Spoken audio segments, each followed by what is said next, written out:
So we define what is a measurable function. So we continue with the properties of the measurable function. So here is a proposition. So XS measurable space, F real valued measurable function on X, then mod F is measurable.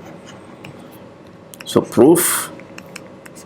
So if let alpha belong to R, so we have to look at set of all X in X such that mod Fx is less than alpha, and that's equal to set of all X in X such that Fx is bigger than minus alpha intersection set of all X in X, Fx is less than alpha if alpha is greater than 0. Okay, and therefore this belongs to S because F is measurable. And if alpha is less than or equal to 0, then this set is empty, and therefore you have that. So therefore mod F is measurable. Remark, I leave it as an exercise for you to check. Converse not true. You can easily construct a counter example, so we will leave it at that. Now corollary, XS measurable space, F and G measurable real valued functions.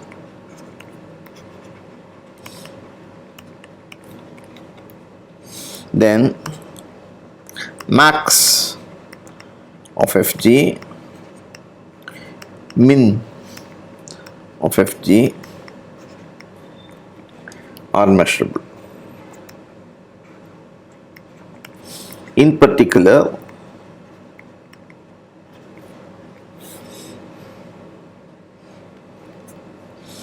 if F is a measurable real valued function,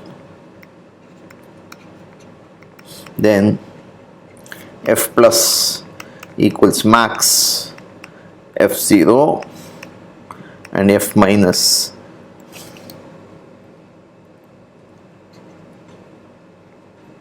equals minus min F0 are measurable.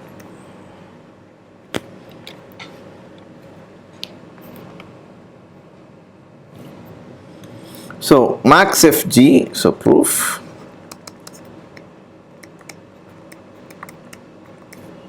is nothing but 1/2 of F plus G plus mod F minus G,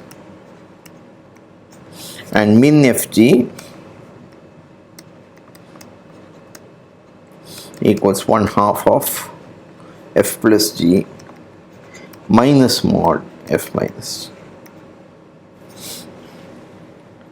So F and G measurable means F minus G measurable, mod F minus G measurable, F plus G plus mod F minus G measurable, multiply by half, it's measurable. So this is measurable. Similarly, min is also measurable. Okay, so remark,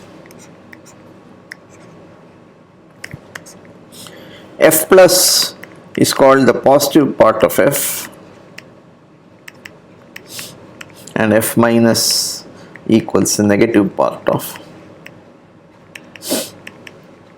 Note that positive, F plus, F minus are both non-negative functions. F can be written as F plus minus F minus, and mod F is nothing but F plus plus F minus.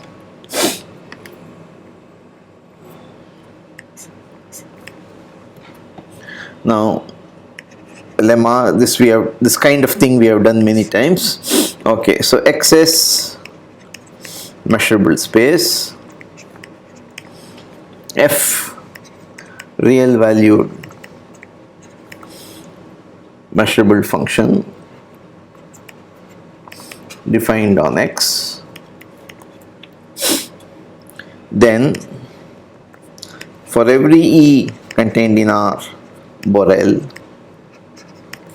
F inverse E is Borel. So proof, so set of all S equals set of all E in R, just that F inverse E is Borel. So empty set and R belong to S, and then F inverse of E complement is F inverse of E complement, and F inverse of union I EI equals union I F inverse of EI. From this you get that S is a sigma algebra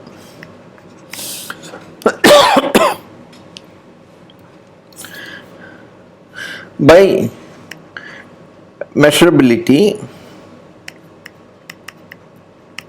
All open sets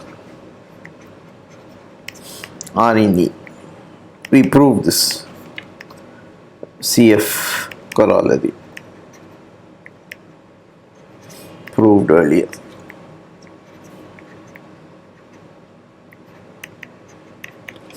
Therefore, open sets are all in S, so implies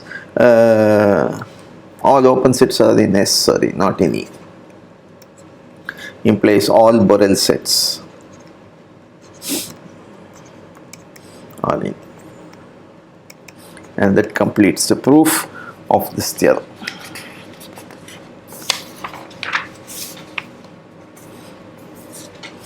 So corollary of this, okay, XS measurable space,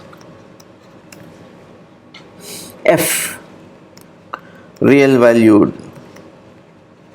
measurable function on X, then F measurable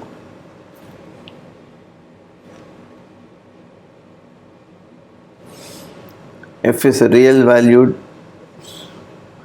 function on X. F measurable if and only if F inverse U belongs to S for every U Borel.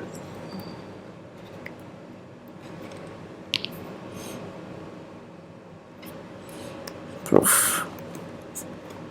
So F measurable, then by lemma F inverse of U is in S for every U Borel.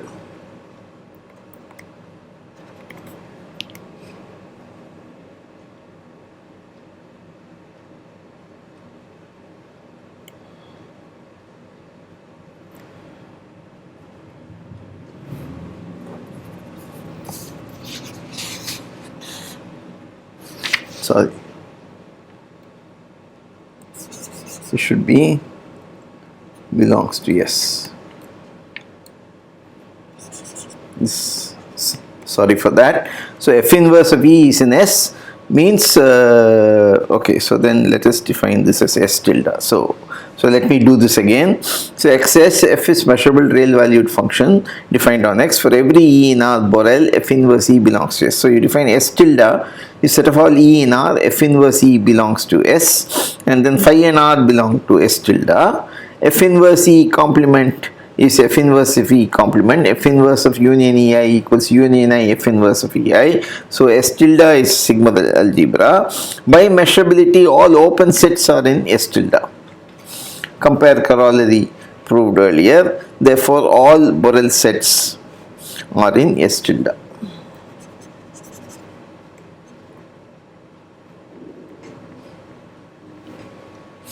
Okay, so this is the lemma. So sorry for the confusion.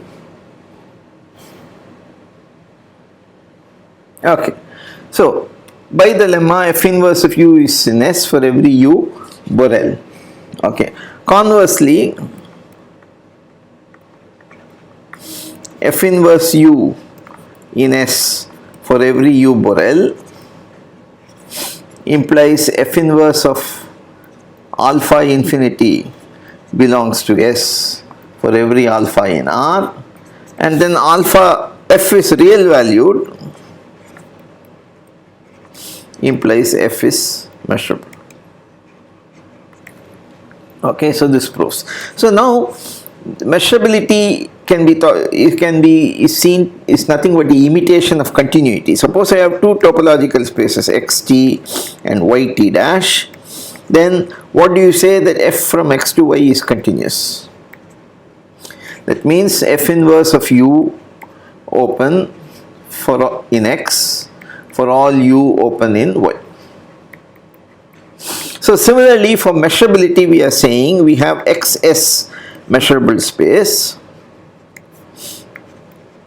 and then f is a real valued function, and so on R we take the Borel sigma algebra B1, and then inverse image of every Borel set is a measurable set. That is what we are saying. So just like the definition of continuity. In fact, if you have two measurable spaces xs and ys dash, one could talk of f from x to y measurable if f inverse of u is in S for every u in S dash.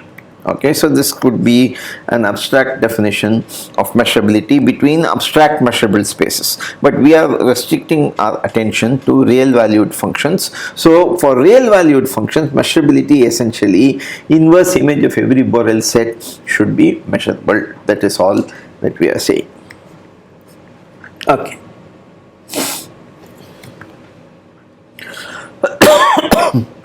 Proposition xs measurable space, f measurable real valued function,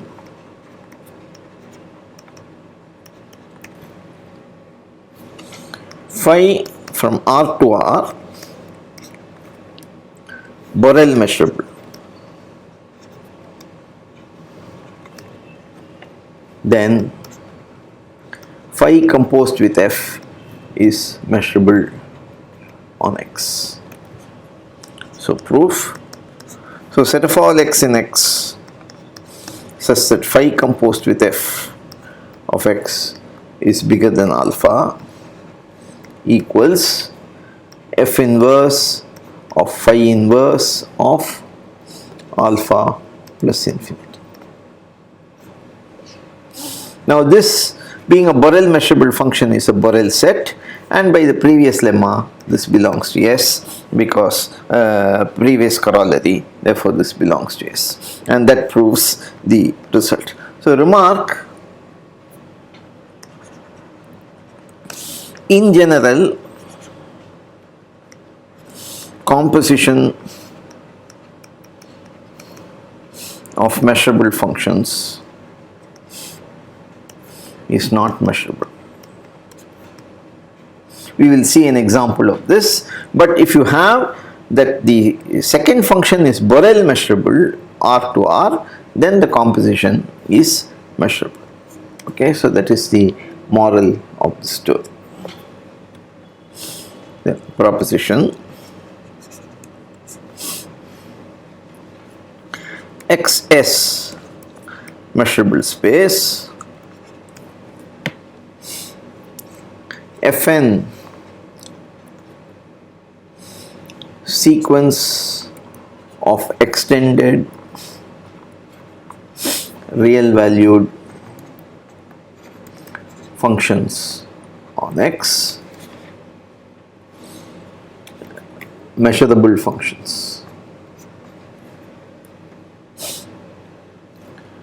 So you take for x in x, you define h of x equals sup over n fn of x, g of x equals inf over n fn of x. Because these are extended real valued, implies h and g are measurable.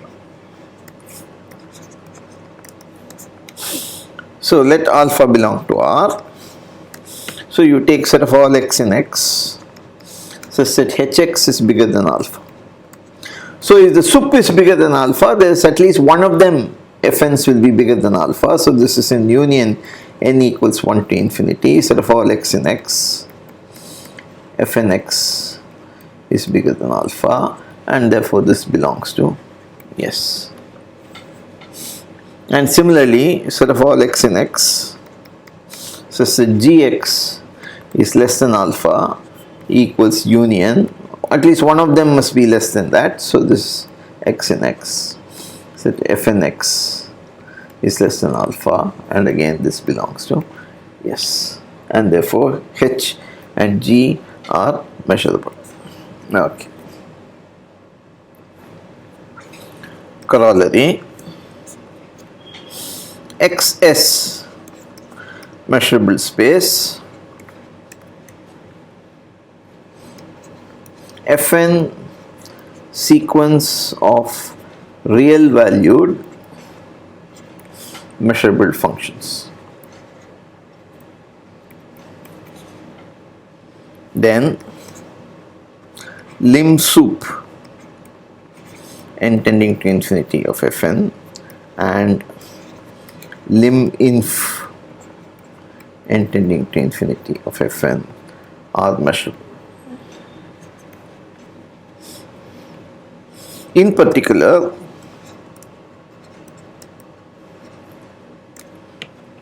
if fnx converges to fx for all x in x, then f is measurable.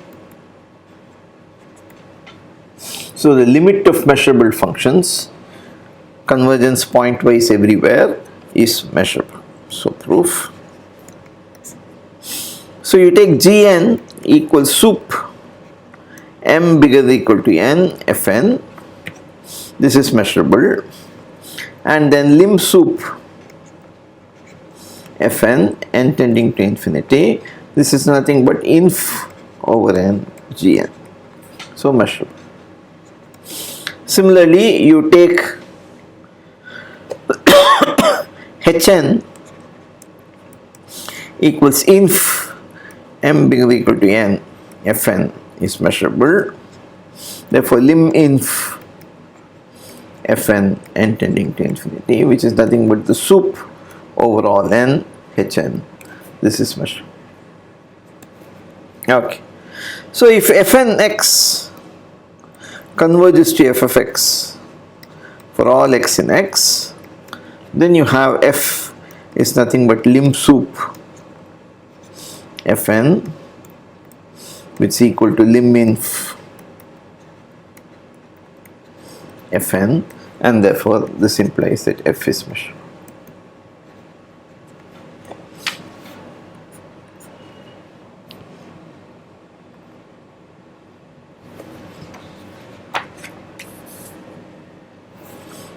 Definition: xs measurable space, a simple function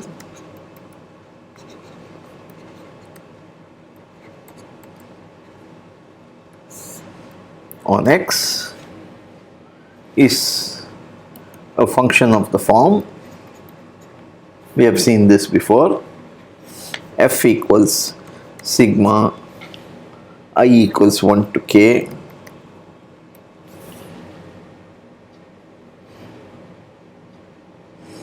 alpha I chi of ai, okay, ai measurable sets in x, and then alpha I reals.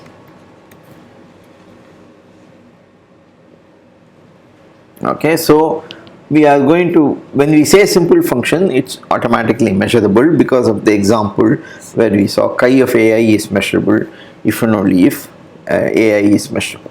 Okay, so these simple functions are the building blocks of integration theory. So we will, Lebesgue's integration theory starts with defining the integral on simple functions and then going on to non-negative functions, general functions, and so on. So we have the following very important theorem which you must remember very well. Okay, so theorem, it's a very important theorem. Theorem xs measurable space, F non-negative extended real valued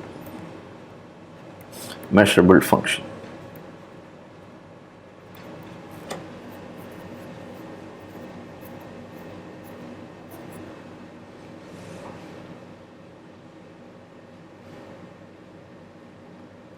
Then F is the increasing limit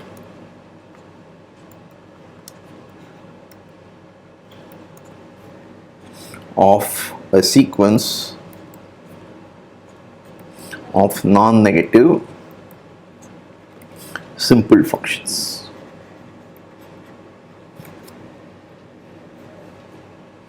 On X. Okay.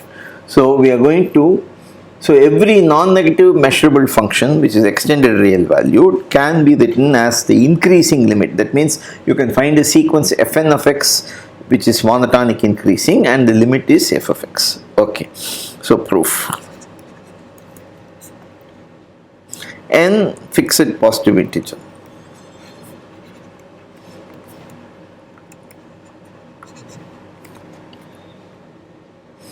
So 1 less than equal to I less than equal to n times 2 power n. Define f eni equals f inverse I minus 1 by 2 power n I by 2 power n, and fn equals f inverse n infinity.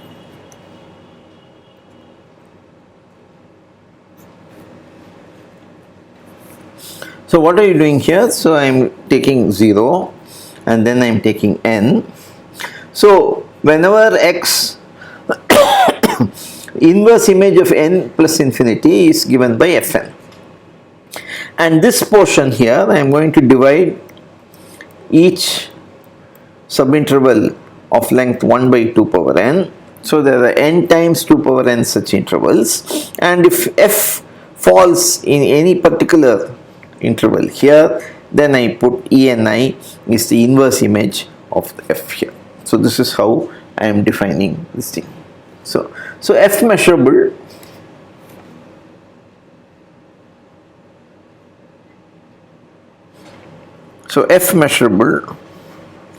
implies eni, fn are all measurable, and then of course if I define small fn equals n times chi of fn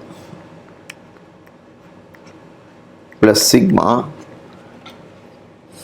I equals 1 to n times 2 power n I minus 1 by 2 power n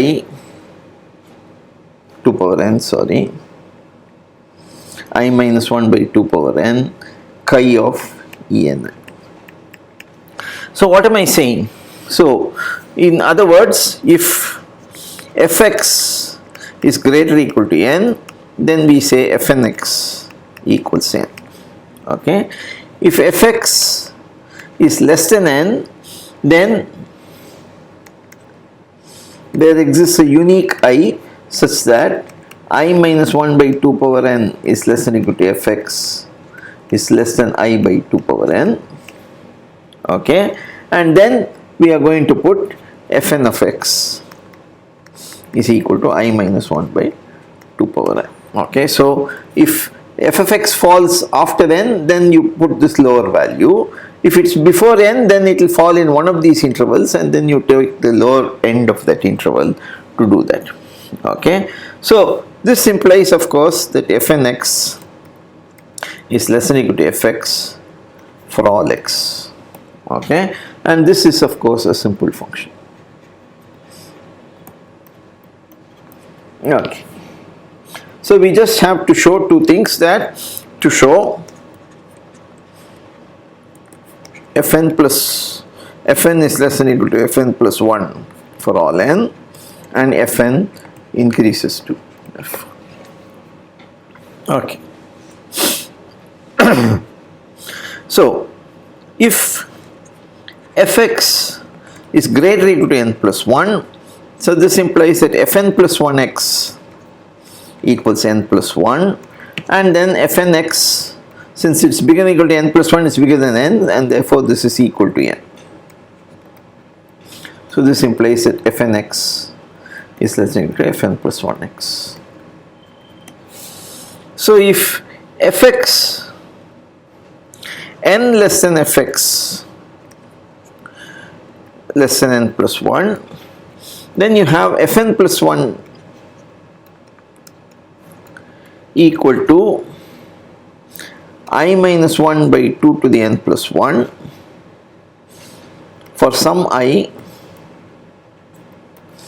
such that fx belongs to I minus 1 by 2 to the n plus 1, I by 2 to the n plus 1, which will be contained in n plus 1. Okay, because we are going to divide like that. And now further, and fn of x will still be n, and therefore this implies that fnx is less than or equal to fn plus 1x.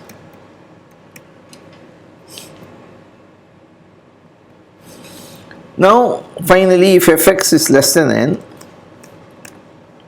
then there exists an I which is less than or equal to n 2 power n, such that fx belongs to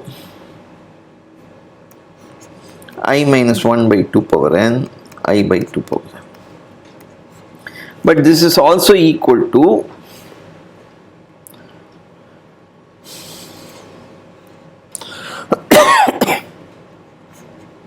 2 times I minus 1 by 2 power n plus 1, 2i by 2 to the n plus 1.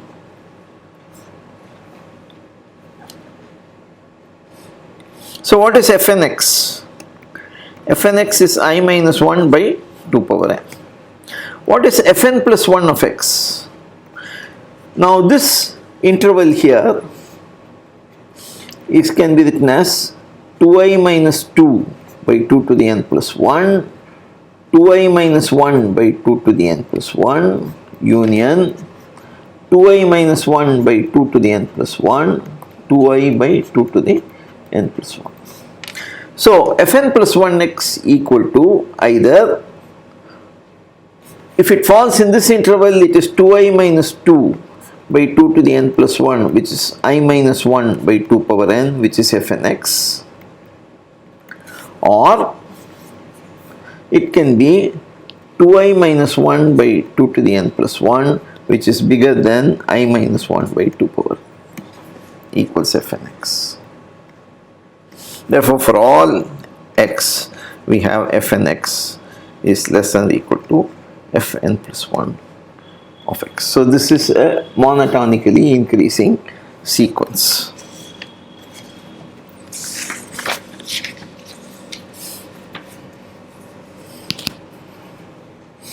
So now if fx equals plus infinity, this implies that fnx equal to n for all n, and so fnx increases to fx. If fx is strictly less than plus infinity, there exists a positive integer n such that fx is strictly less than n. Then for all n greater or equal to capital N, by construction, you have that fx minus fnx, which is the same as mod fx minus fnx, because this is non-negative, is less than 1 by 2 power n. Because you see, it's in this interval. If f falls in this interval, you are putting the lower end point as a value as fn. So the distance between fx and fnx is always less than 1 by 2 power n in this case, and therefore this implies that fnx increases to f of x. So this proves the theorem, very important theorem. So every non-negative measurable function is the increasing limit of non-negative simple functions. Okay, corollary, xs measurable space, f real valued measurable function, then f is the limit of simple functions.